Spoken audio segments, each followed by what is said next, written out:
Өңірлерде фермерлерге берілуі тиіс тауарлық субсидиялардың 50% ғана төленген, ал инвестициялық субсидиялардың небәрі 30-40% берілді.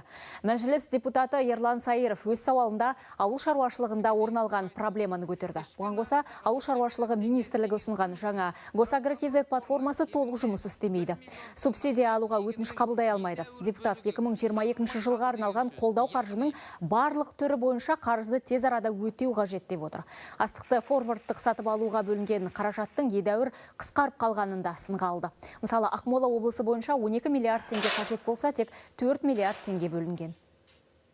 Қазақстандағы астық қоры 2023 жылғы 1 сәуірдегі жағдай бойынша өткен жылғы деңгейден 1,5 есе көбейген. Майлы дақылдар қоры 22%-ға көбейген.